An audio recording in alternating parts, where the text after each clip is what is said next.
The great doors of the Galactic Council chamber opened with a soft hiss. Every eye, every sensor, every light-sensitive organ in the massive room turned toward the entrance.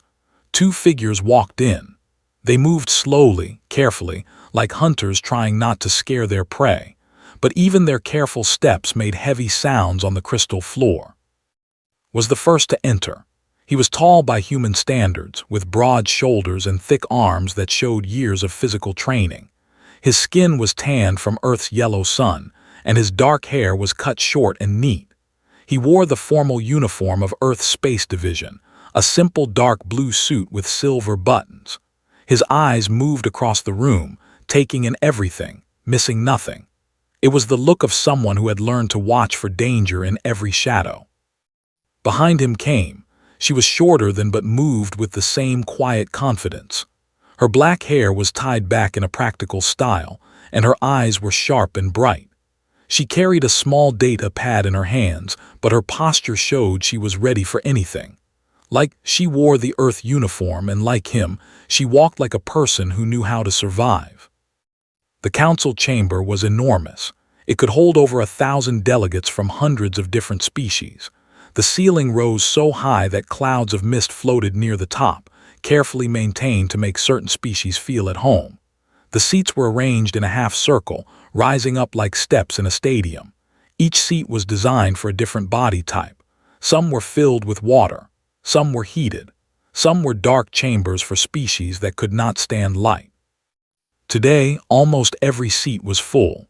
Word had spread across the galaxy that they were coming. Everyone wanted to see them.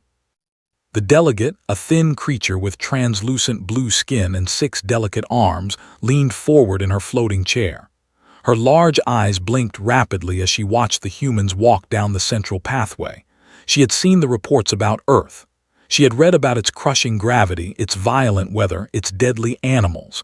But seeing actual humans in person was different. They looked so solid, so heavy, so terrifyingly physical. Next to her, the ambassador made a low clicking sound of discomfort. There were small, furry beings with sensitive ears and gentle dispositions. They came from a world with gravity so light that they could jump 10 times their own height. Looking at the humans, who moved through the council's standard gravity like it was nothing, made him feel sick. The head of the council, an ancient named Glow of Distant Stars, raised one of her luminous tentacles to signal for silence. There were energy beings who had guided the Galactic Council for 3,000 years. They were wise, patient, and had seen many species join the galactic community. But even Glow of Distant Stars felt something strange as she watched the humans approach. It was not fear exactly. It was more like the feeling of standing near a contained fire. The warmth was pleasant, but you never forgot that it could burn. And reached the speaker's platform at the center of the chamber.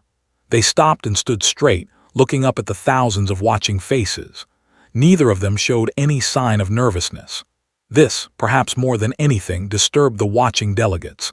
Any normal species would be overwhelmed by such attention. Any normal creature would show some fear, some uncertainty. But the humans just stood there, calm and patient, like they had done this 100 times before. "Welcome," Glow of Distant Stars said, her voice translating through the universal communicators. "You are the representatives of the planet called Earth." Nodded, "Yes, honored council. I am, and this is my colleague. We come in peace, representing the United Earth government." His voice was deep and steady. The translation systems carried his words to every corner of the chamber, but something was lost in the translation. The raw power of a human voice, shaped by vocal cords designed to carry across vast distances, to shout warnings, to sing songs that could make others weep. Several delegates shifted uncomfortably at the sound. "We have reviewed your application for galactic membership," Glow of Distant Stars continued. "But we have many questions. Your world is unusual." Smiled at this. It was meant to be friendly, but when her lips pulled back, it revealed her teeth. Flat teeth in the front for cutting, pointed teeth on the sides for tearing. This was the mouth of an omnivore, a creature that could eat almost anything. a creature that had evolved to consume both plants and other animals. Several gasps echoed through the chamber. "Earth is our home," said simply. "We love it very much." The delegate, a crystalline being who communicated through vibrations, sent a message to the beside him. "Did you see her teeth? They have teeth designed for eating flesh." The nodded weakly. "I saw, and did you notice their eyes? They face forward, both of them, forward-facing eyes." This was a crucial detail. In the galaxy, most intelligent species had evolved from prey animals. Their eyes were on the sides of their heads, designed to watch for predators from all directions. Forward-facing eyes were different. Forward-facing eyes were for hunters, for predators, for creatures that needed to judge distance accurately so they could catch and kill their prey. Notice the whispers spreading through the chamber.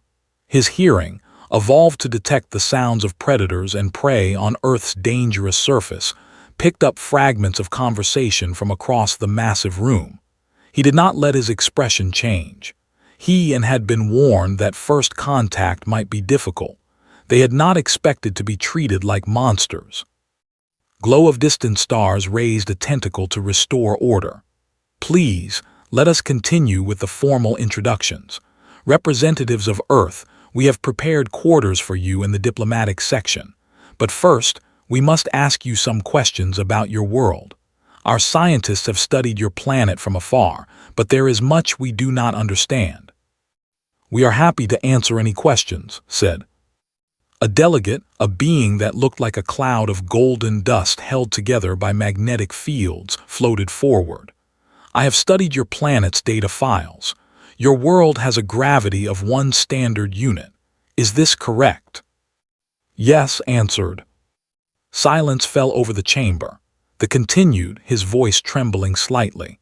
1 standard unit of gravity is the measurement we use for heavy worlds where conditions are difficult for life. Most civilized species come from worlds with 0.3 to 0.5 standard gravity. Your world has double that. How do you survive?" Looked back at her. Neither of them had realized that Earth's gravity was considered extreme. "We are just used to it, I think," said. "We do not really notice it. It is just normal for us." This answer seemed to disturb the delegates even more. The humans did not notice living under crushing gravity. They considered it normal. What kind of creatures could think of such conditions as ordinary? The ambassador finally found his voice. "Your muscles," he squeaked. "They must be incredibly dense to function under such gravity. How strong are you exactly?" Considered the question. "I am not sure how to measure it by your standards, but I can lift about twice my own body weight, maybe a little more if I really try." The chamber erupted into chaos. Delegates shouted. Some screamed. The delegate gripped her chair so hard that 2 of her delicate arms went numb. Twice his body weight. The human could lift twice his own body weight. That was strength beyond anything they had ever encountered in a sentient species. That was the strength of cargo machines and construction robots. Glow of distant stars pulsed with bright light, demanding silence. It took several minutes for order to return. When it finally did, the ancient looked down at the 2 humans with new eyes. "I think," she said slowly, "that we will need to ask many more questions about your world. Many more questions indeed." And stood in the center of the chamber, surrounded by terrified aliens, and wondered what they had said wrong. They had only told the truth. They had only described their normal life. But somehow, without meaning to, they had shown the galaxy something it had never seen before. They had shown them what it could create. The questioning continued for hours. Delegates took turns asking about Earth, and each answer seemed to make things worse, and did their best to be helpful, but they were beginning to understand that their home was very different from other worlds. The delegate, whose name was Shimmering Moonlight, had recovered from her initial shock. She now floated at the front of the questioning panel, her 6 arms moving nervously as she spoke. "Let us discuss your planet's surface conditions," she said. "Our probes detected that your world has areas of extreme temperature variation. Can you explain this?" nodded and pulled up some data on her pad. Yes, Earth has many different climate zones. Near our equator, temperatures can reach 45 degrees in your measurement system. Near our poles, they can drop to -60 degrees. The chamber went quiet. The delegate made a sound like breaking glass, which was their expression of horror. Those temperatures would kill most species instantly, he said. How do your people survive in such regions? We wear different clothes, explained simply. Heavy coats and insulation for cold areas, light fabrics for hot areas. We also build shelters that control the temperature inside. Added, some of our people actually choose to live in these extreme places. There are research stations in our coldest region where scientists stay for months at a time. The ambassador nearly fell out of his chair. They choose to live there. Why would anyone choose to live in conditions that could kill them? Thought about this. Because it is interesting, I suppose. Humans like challenges. We like to see if we can survive in difficult places. It makes us feel accomplished. Shimmering Moonlight made a note on her data pad with trembling hands. So your species actively seeks out deadly conditions for entertainment. Not entertainment exactly, said. More like personal growth. We believe that facing hard things makes us stronger. A delegate rose from his seat. They were tall, thin beings with gray skin and large, wet eyes. They came from a peaceful water world with stable temperatures and gentle weather. Tell us about your planet's weather systems, he said. Our readings show unusual atmospheric disturbances. Smiled, though she was careful not to show her teeth this time. Oh yes, Earth has very active weather. We have storms called hurricanes that can be hundreds of kilometers wide. They bring winds strong enough to destroy buildings and throw vehicles through the air. The sat down heavily. His large eyes blinked several times as he tried to process this information. We also have tornadoes, added helpfully. Those are spinning columns of air that touch the ground. They can tear apart entire towns in minutes, and lightning storms where electricity falls from the sky. Oh, and tsunamis, which are giant waves caused by underwater earthquakes. Earthquakes? Shimmering Moonlight's voice was barely a whisper. Yes, the ground shakes and breaks apart sometimes. Our planet's crust is made of large plates that move against each other. When they shift, it can destroy cities. We have volcanoes too, mountains that explode and cover everything in molten rock and ash. Notice that several delegates had stopped taking notes. They were just staring at her with expressions of pure horror. She wondered if she should stop talking about Earth's features, but the questions kept coming. A small, mouse-like delegate from the species raised a tiny paw. What about your planet's biology? Surely the animal life is less dangerous than the environment. And looked at each other. This was going to be difficult. Well, began carefully, Earth has many different types of animals. Some are friendly and harmless, but many are quite dangerous. How dangerous? They asked, its whiskers twitching nervously.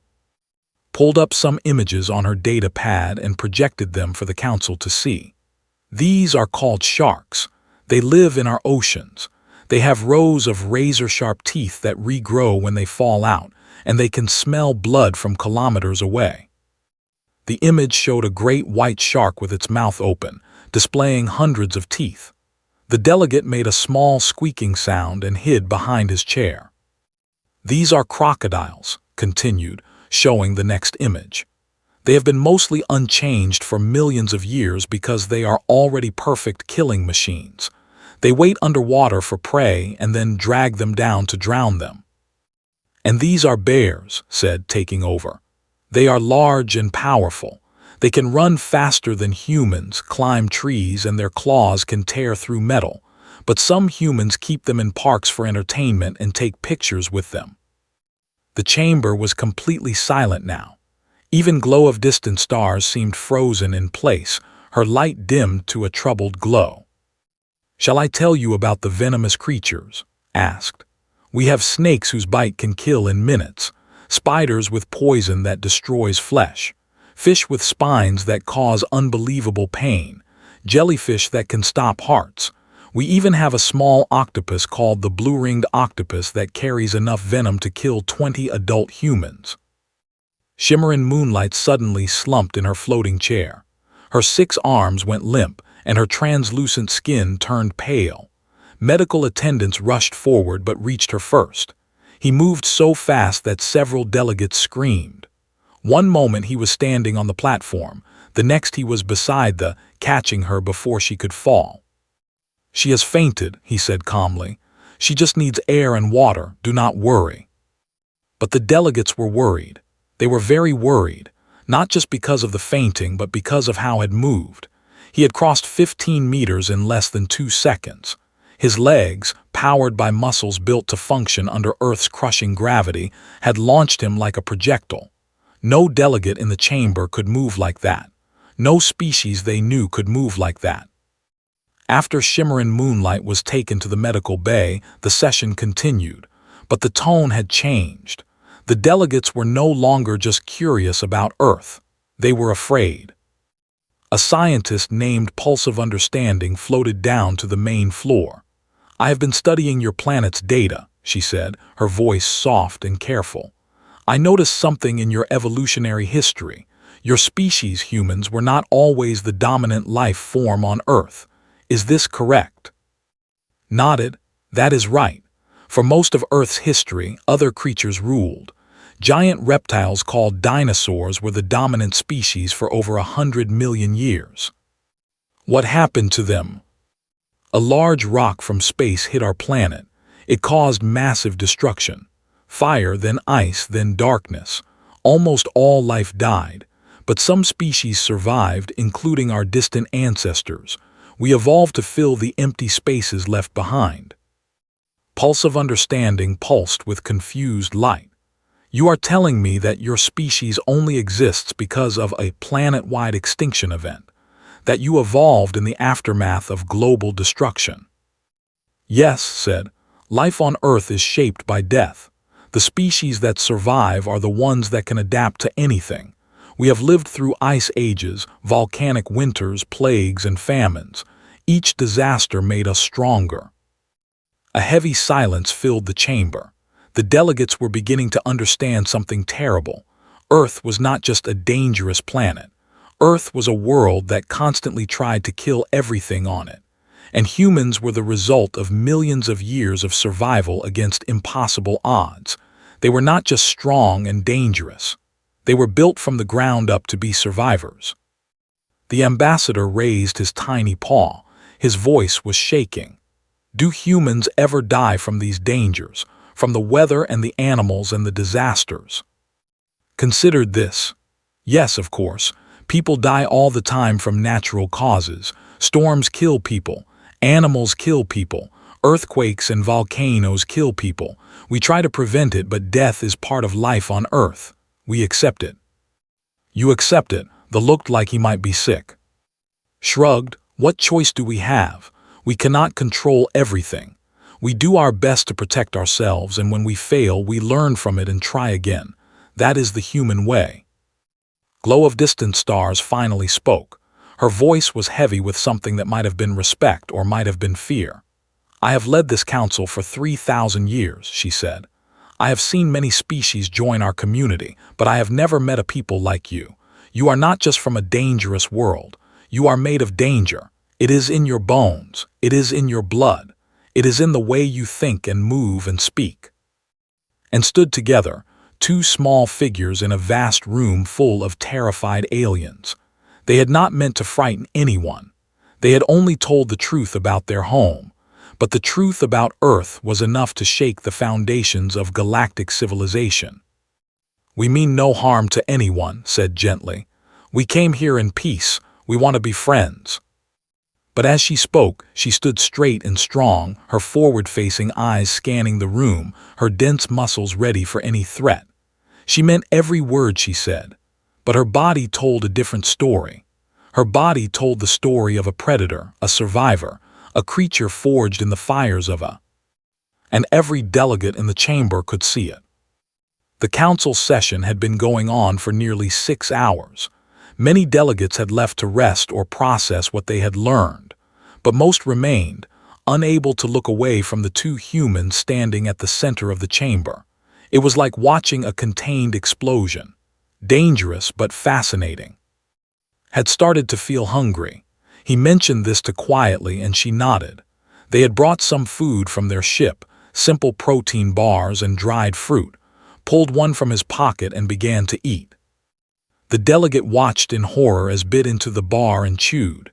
The sound of his teeth grinding the food was clearly audible in the quiet chamber. "What is that?" the small creature asked.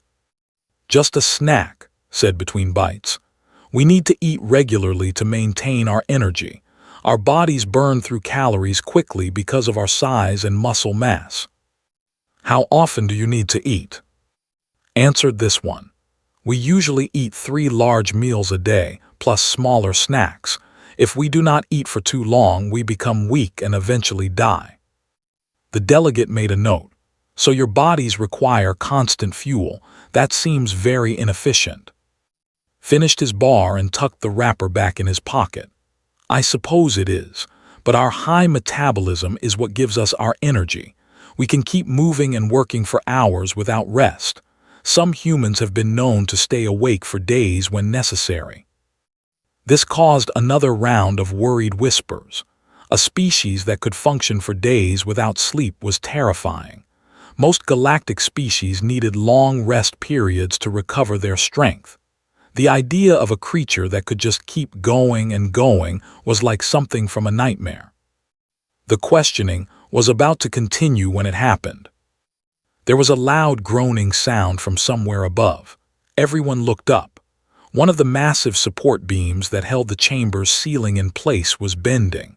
It had been weakened somehow, maybe by age, maybe by a flaw in the material. Whatever the cause, it was about to fail. For a long moment, nobody moved. The delegates stared upward in shock, their minds unable to process what was happening. The beam groaned again, louder this time. Metal twisted, supports cracked, and then with a terrible sound like thunder, the beam broke free and began to fall. It happened in slow motion for the watching aliens. They saw the massive piece of metal dropping toward them. They saw their own deaths approaching. Some screamed. Some closed their eyes. Some tried to run but found their bodies would not respond. But N did not freeze. The moment the beam broke loose was moving. His body responded before his conscious mind even understood the danger. Millions of years of evolution took over. His muscles, built to fight predators and escape disasters, launched him forward with explosive force. His eyes tracked the falling beam, calculating its path, its speed, its weight. His brain processed the information in microseconds. He reached the spot where the beam would land and planted his feet. His legs bent, absorbing the shock as the massive piece of metal crashed down on his raised arms. The impact would have crushed any other species in the chamber. It would have shattered bones and pulped organs, but just grunted as his muscles took the strain. The beam weighed nearly 2 tons. It was longer than a ground vehicle and made of dense alloy, and held it above his head like it was nothing more than a heavy piece of furniture. "Everyone move," shouted. Her voice cut through the chaos like a knife. "Get away from this area now." Her command seemed to break the spell. Delegates began scrambling away from the danger zone, their various bodies moving as fast as they could. But not everyone was fast enough. A young assistant had been standing directly beneath the beam when it fell. She had been frozen in terror, unable to move. Now she lay on the ground, a piece of debris pinning her leg. She cried out in pain, her 6 arms waving weakly. Reached her in seconds. She knelt beside the injured alien and examined the wound with quick, practiced movements. The debris had cut into this leg, and strange blue blood was flowing from the wound. "I need to stop the bleeding," said calmly. She pulled a small kit from her belt. It was a basic first aid kit that all Earth travelers carried. She opened it and pulled out bandages and antiseptic. The medical team was rushing toward them, but they were slow and careful, trained for sterile environments and gentle procedures. did not have time to wait. She pressed a bandage firmly against the wound and began wrapping it tightly. The young screamed at the pressure. "What are you doing? That hurts." "I know," said her voice gentle but firm. "But if I do not apply pressure, you will lose too much blood. The pain means you are still alive. Focus on that." The medical team arrived and stared at what was doing. In their culture, causing pain to a patient was unthinkable.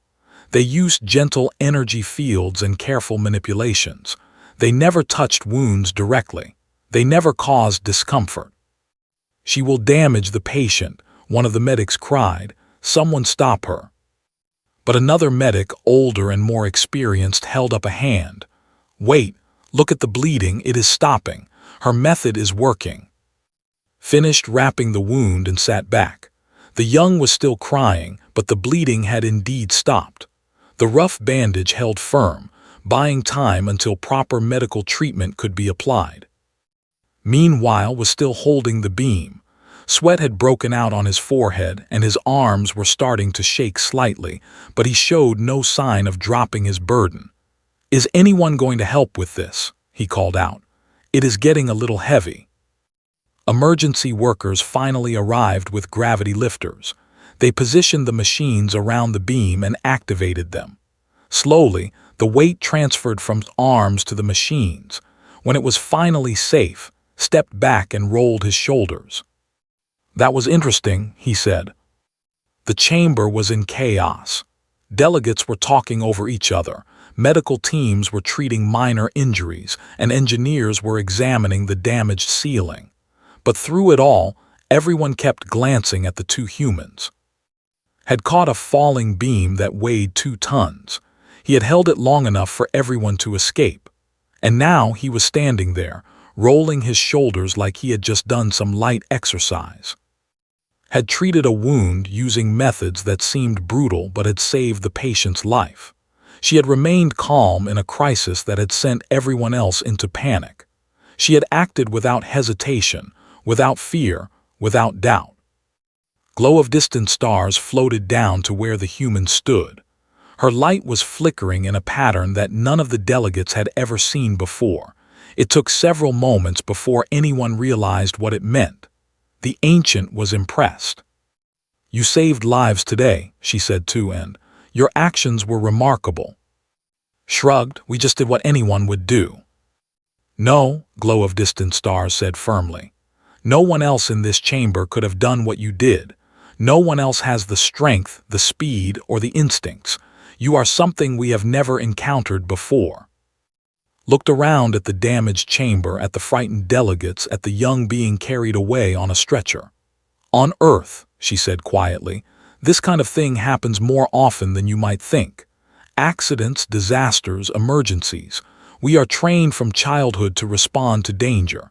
It is part of our education. You train your children to face death. We train our children to survive," corrected. "There is a difference.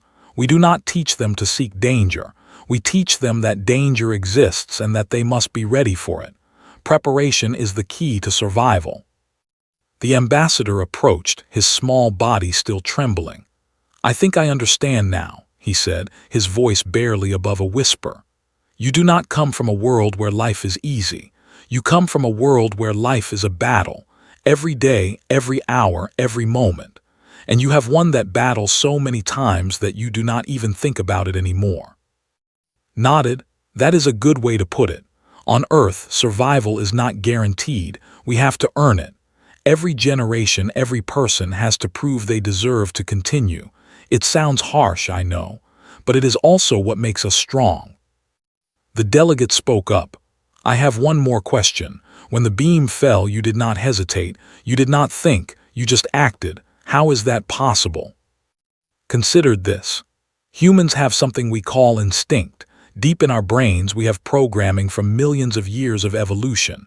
When danger appears, our bodies react before our minds can catch up. We call it the fight or flight response. Our hearts beat faster. Our muscles fill with energy. Our senses become sharper. It is like becoming a different creature, one built purely for survival. And this happens automatically. without your control. Yes, we can learn to manage it, but we cannot turn it off.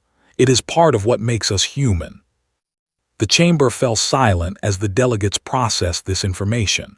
The humans were not just physically powerful. They were also mentally wired for danger.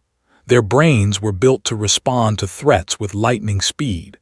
They were survival machines, refined by countless generations of deadly challenges. The council session was suspended for the day.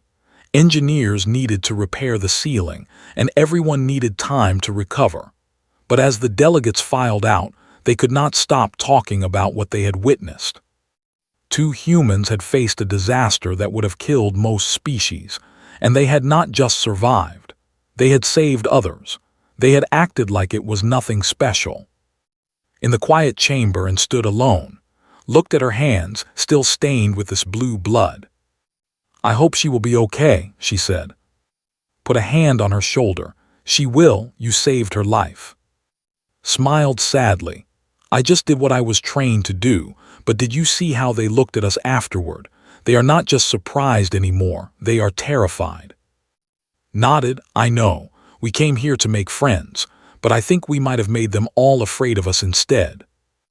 They stood in silence, 2 alone in an alien chamber, wondering if they would ever be seen as anything other than monsters. The next day, the council did not call another formal session. Instead, they gathered in small groups throughout the station, discussing what they had learned about the humans, and were given a day to rest in their quarters, which suited them fine. They were exhausted from the previous day's excitement. But while the humans rested, the council was busy. In a secure data center deep within the station, a team of researchers had been working through the night. They had been given access to Earth's cultural archives, the vast collection of human history, art, science, and knowledge that humans had transmitted as part of their application for galactic membership. It was standard procedure to review such materials before accepting a new species into the community. What they found was beyond anything they had imagined. Pulse of Understanding led the research team. She was a scientist, calm and logical, not easily disturbed.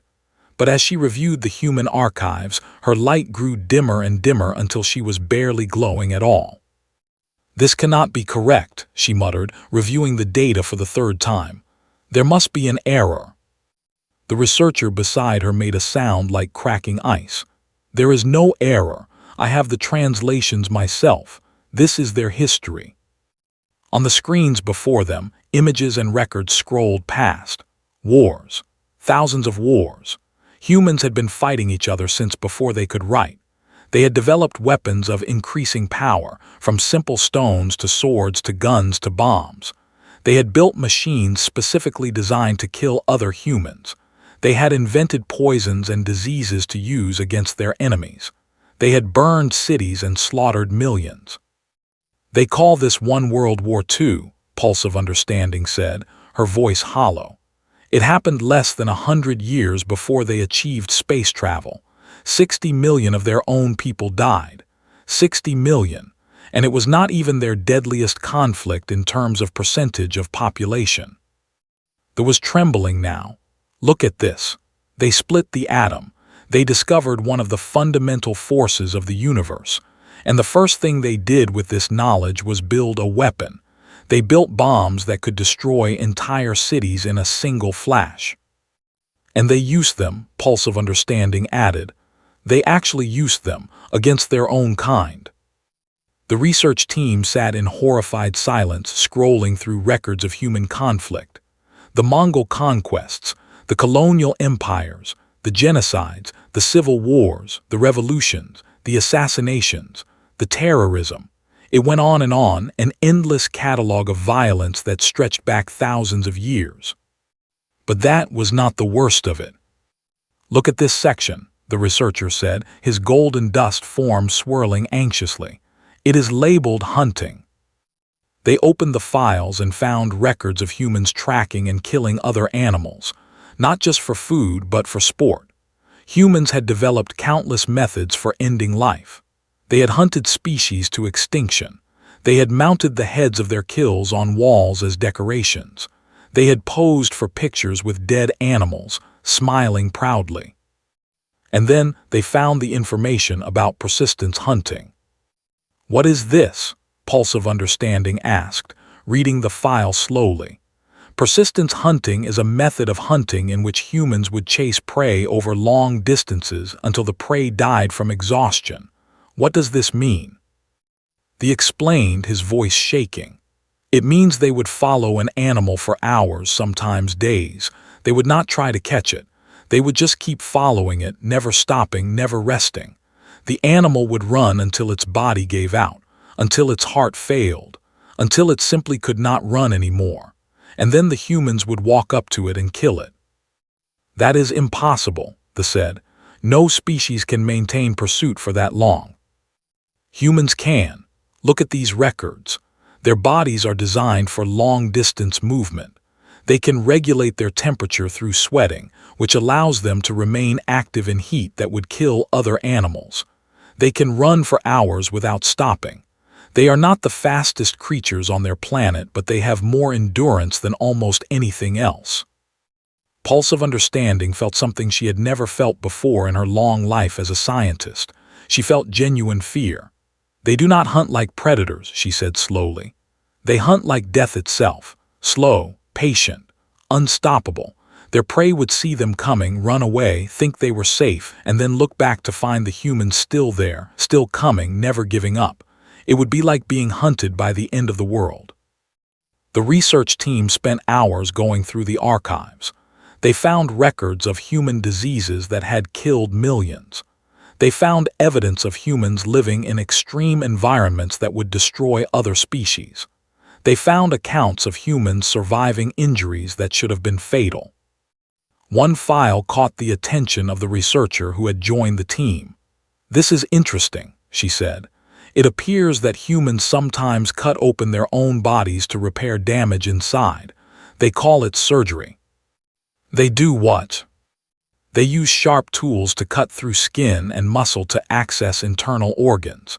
They remove damaged parts, repair broken ones, and even replace organs with those from other humans or with machines. And then they seal the wound and allow the body to heal." The room fell silent. The idea of cutting open a living being, of causing such trauma deliberately, was incomprehensible to most galactic species. Medical treatment was supposed to be gentle, non-invasive. The concept of surgery was something from horror stories. "There is more," they continued. "They also deliberately break and reset bones that have healed incorrectly. They burn diseased tissue. They inject poisons into their bodies to fight infections. Their medical practices are as violent as everything else about them." Pulse of Understanding rose from her station. "We need to present these findings to the full council. Everyone needs to see what we are dealing with." An emergency session was called. Delegates filled the repaired chamber, many of them still nervous about being in the same room as the humans, and were not invited to this session. The council wanted to discuss their findings privately first. Glow of Distant Stars addressed the assembly. "We have reviewed the human archives. What we found has raised serious concerns about allowing this species into our community. I will let our research team present their findings." Pulse of Understanding floated to the center of the chamber and began her presentation.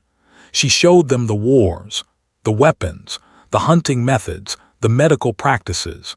She showed them everything, holding nothing back. By the time she finished, the chamber was in an uproar.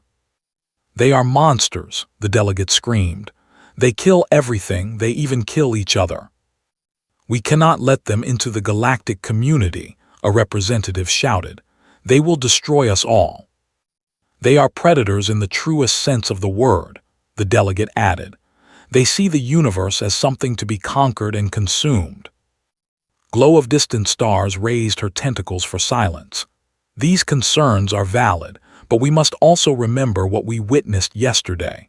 The human risked his life to save delegates from this very chamber. The human used her frightening medical knowledge to save a life.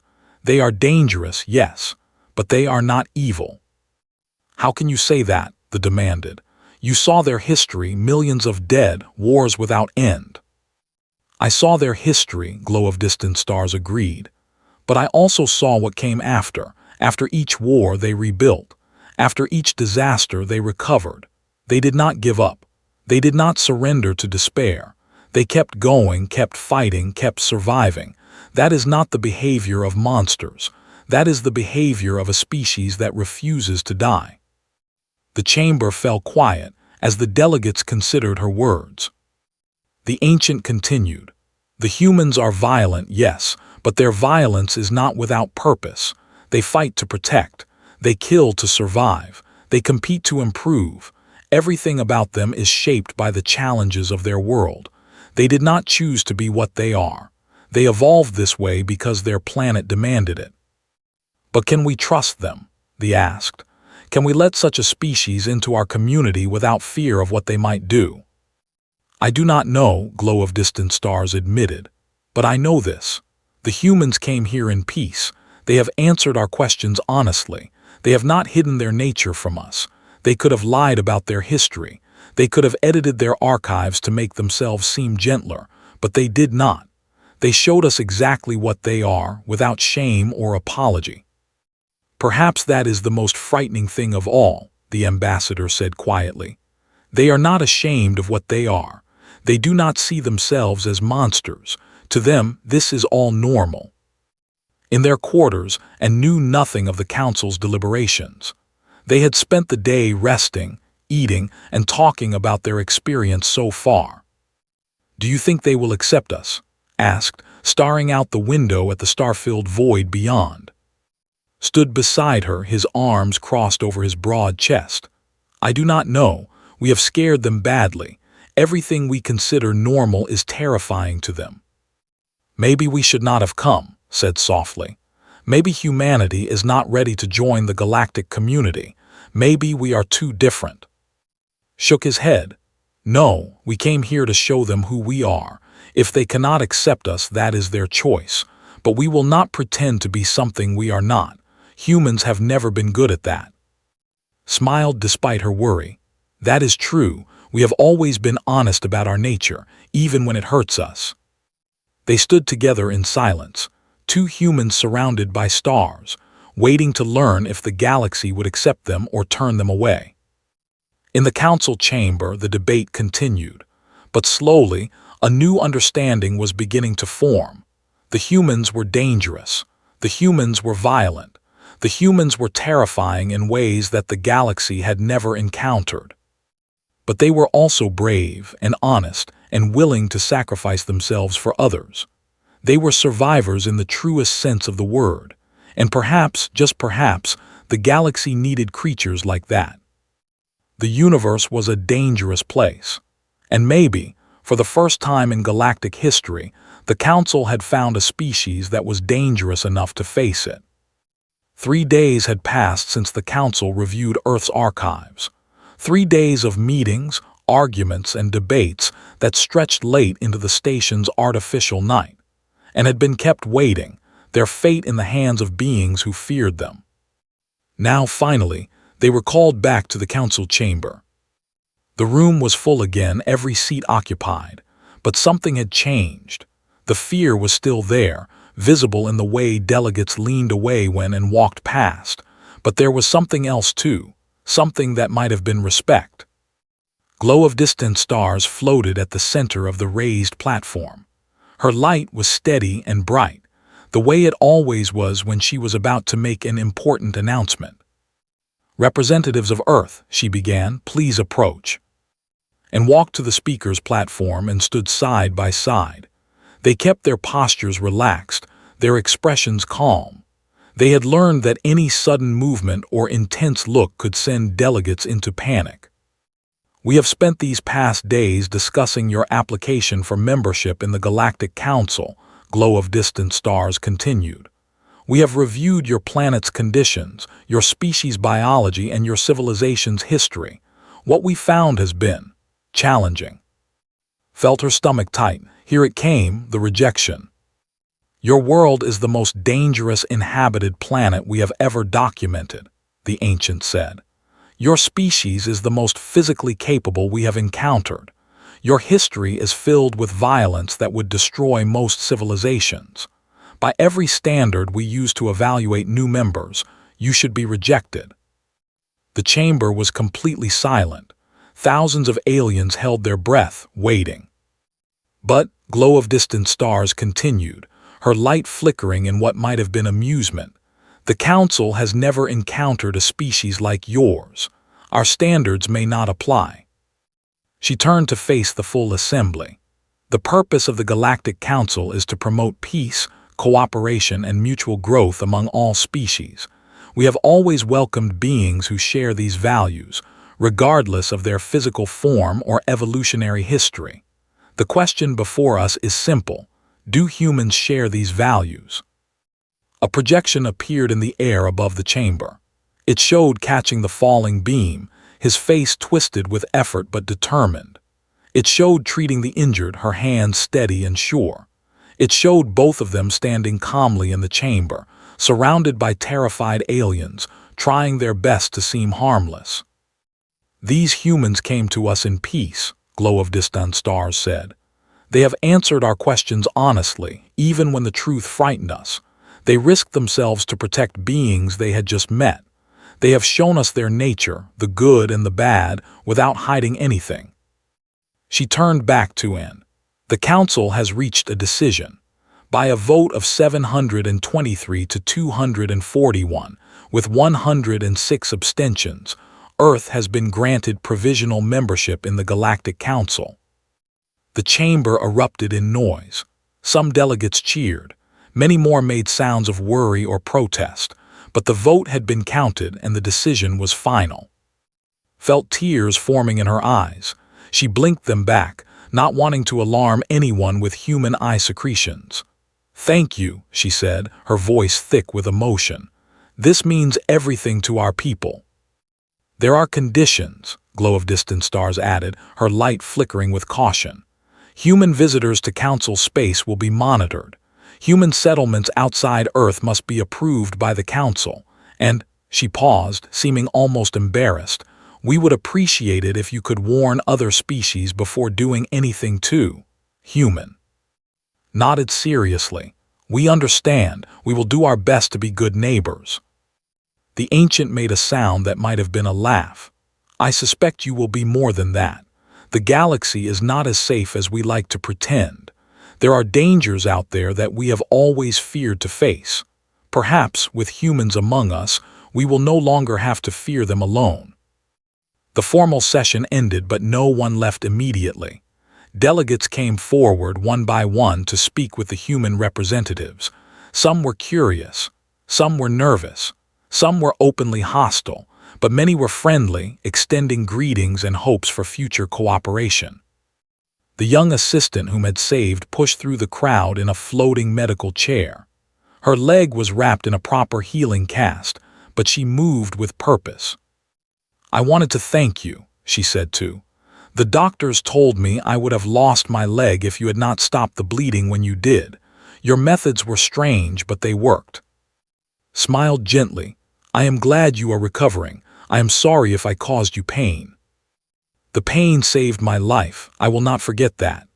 The young reached out with one of her delicate arms and touched his hand. "I was afraid of you before. I thought humans were monsters, but now I think maybe you are just different. Very, very different, but not monsters."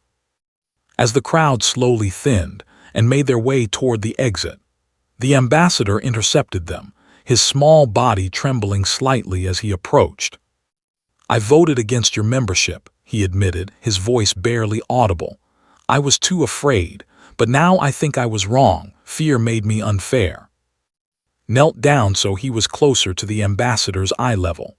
The movement made several nearby delegates flinch, but they held his ground.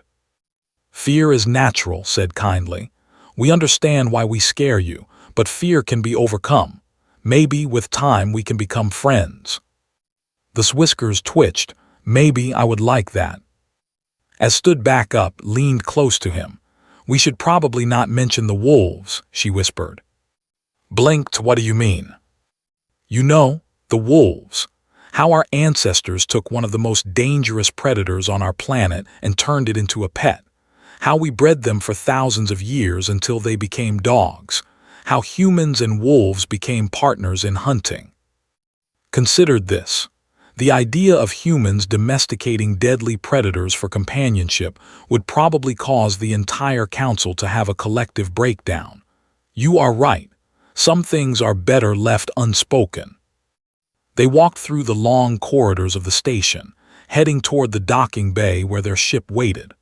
Along the way, they passed dozens of aliens who stared at them with a mixture of fear, curiosity, and something that might have been hope. At the entrance to the docking bay, a guard stopped them. He was younger than glow of distant stars, his light patterns more erratic and uncertain. I heard what you did, he said. Catching that beam, saving that. Is it true that all humans can do things like that? Thought about how to answer. Not all of us are as strong as, but all of us are trained to respond to emergencies. We believe that everyone should know how to help when things go wrong. Why would you spend so much time preparing for disasters? Answered this one. Because disasters happen. On Earth, the question is never if something bad will happen, but when. We cannot stop bad things from happening, but we can be ready for them. Preparation is how we survive. The guard flickered thoughtfully. Our species has lived in safety for a long time. We have forgotten what it means to face real danger. Maybe we have become weak. Not weak, said gently. Just fortunate. Your world gave you peace. Ours gave us struggle. Neither is better or worse, just different. They entered the docking bay and saw their small ship waiting for them. It was a simple vessel designed for diplomatic missions. Nothing special. But it would take them home, back to Earth, back to that had made them what they were. As they prepared for departure, a message came through on the ship's communication system. It was from glow of distant stars. Safe travels, representatives of Earth. You have given us much to think about. I suspect the galaxy will never be the same after meeting your kind. Activated the reply channel. Thank you for giving us a chance. We know we are not what you expected, but we will try to be worthy of your trust. I believe you will be, the ancient replied. In my 3,000 years of service to this council, I have learned one thing above all else. The universe is vast and full of dangers. Survival belongs to those who refuse to give up. Your species embodies that truth more than any other I have met. Whatever challenges lie ahead, I suspect humanity will face them the same way you have faced everything else. How is that? Asked. By refusing to die. The communication ended, and then were left alone in the quiet of their ship. They strapped themselves into their seats and began the launch sequence. Well, said as the ship lifted off and turned toward the distant light of Earth's sun, that could have gone worse. Laughed. It was a strange sound, full of relief and exhaustion and something like wonder. We came here expecting to prove that humans deserved a place in the galaxy. Instead, we terrified everyone just by existing. To be fair, we are pretty terrifying. I suppose we are. Watched as the station grew smaller behind them. Do you think they will ever see us as anything other than monsters? Was quiet for a long moment. Maybe. Or maybe they will learn that monsters are not always bad. Sometimes the scariest things in the universe are also the ones who will fight hardest to protect what they love. The ship accelerated into the void, leaving the council station behind. 2. Heading home to their impossible world, carrying the hopes of their species with them. Behind them, the galaxy watched and wondered. The humans were coming. They were dangerous and violent and impossible to understand, but they were also brave and honest and loyal. They were survivors in a universe that seemed determined to destroy them. And perhaps, for the first time in galactic history, the Council had found not monsters but allies. Time would tell which they truly were, but one thing was certain. The galaxy would never forget the day two walked into a council session and left everyone horrified. Or the day those same were given a place among the stars.